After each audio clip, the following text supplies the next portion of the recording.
To me, stars are beautiful because they're simple, they're elegant, they're just wonderful. It's just a symbol of eternal life. I mean, you can watch it and you can think of maybe you'll never go from your life, maybe you will be here forever. When I see a star in the sky, it calms me because I think they're really pretty, and when I see them, it just makes you realise that you're also just a speck. You start dreaming as well, and you start thinking what is out there. Maybe we are not the only one on the planet.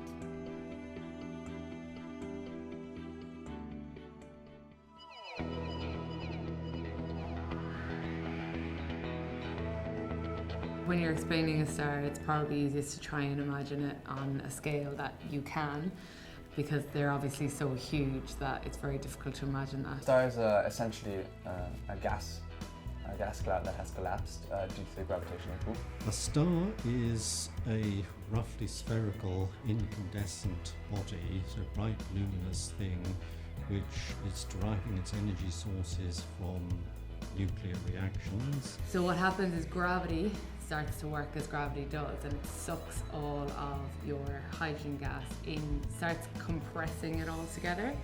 And when it compresses it from a volume of the football field down to around the volume of a football itself, there's obviously a huge amount of pressure. When the star is born, when it becomes a bona fide star, it starts burning hydrogen in its core.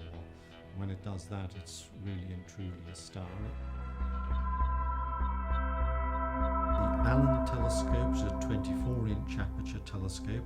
It's a reflecting telescope. It was installed at the observatory about 1974, and it's used for doing astronomical spectroscopy. So it's used for taking spectra of stars, for example, to see how bright they are or what their classification is. You have several different types. Our own star is a white star. It's kind of a medium-sized star. Then there's much larger stars. So we call these the blue giants. So they're really big and really hot. Then you have the smaller stars, which are usually red. Because they're not as big, they're not as hot, and even though they're red in colour, they're actually not releasing as much energy as those blue ones. Then you've got like the white dwarf, for example, which, as the name suggests, is a star that is small in size but white in colour. The colour white shows that it's comparatively hotter. It also turns out to be one of the latest stages of a star's life. Light is a form of energy, just like sound and heat. Light is a form of energy. And the light that comes from sun, it's produced because of what we call photons. So when your hydrogen and your helium come together, the hydrogen becomes more stable when it becomes helium. And when it becomes more stable, it releases a photon, and that photon will have a certain wavelength, and we see that in the visible light spectrum. The sun is about 8 light minutes away from us, so it takes this light about 8 minutes to reach us. It's emitted from the surface of the sun. It takes 8 minutes to get to the Earth. So we're seeing the sun as it was 8 minutes ago. Here we can see a set of spectra of individual stars taken with the Allen telescope at the University College London Observatory. Each one's an individual star, this one, etc., down to the bottom. And they are showing stars. The stars are showing the hydrogen Balmer lines here, here, and here, which are dark because they're produced by hydrogen in the atmosphere of the stars, which is absorbing some of the light at the wavelengths corresponding to each of these lines here.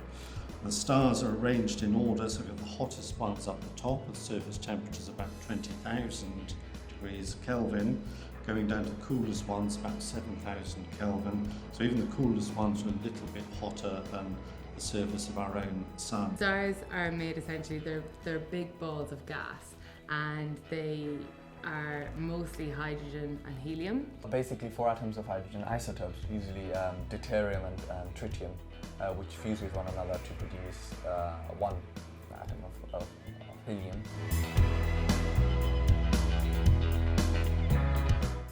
So basically, once we receive all the light from the stars, they will actually be scattered by mainly the nitrogen and also the dust particles that are part of our atmosphere.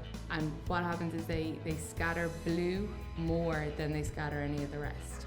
So the rest of the colours kind of start to get their way through, but blue is the one that's scattered the most, and that's why we see blue in the sky.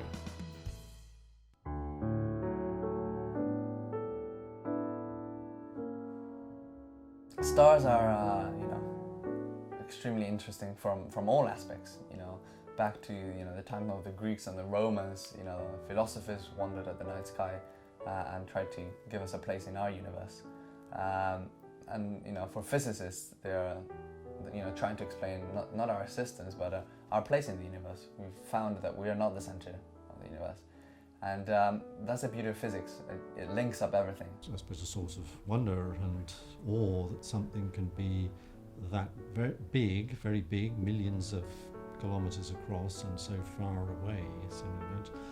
And it's quite serendipitous. It's quite amazing that the bit of light that I happen to see in a star is unique to me. It won't be seen by anybody else. It goes into my eye and is absorbed by my retina, having crossed millions and millions of light years, and then that's it. It produces a sensation in my eye, and that's it. So that makes me feel quite privileged to be experiencing that. So to me, I think stars, because there's so many of them, and when you're in a clear open area at night time and you actually have a good picture of them, not like here in London where sometimes it can be quite difficult to see them. I think they show you how insignificant our Earth is and how insignificant our little lives are.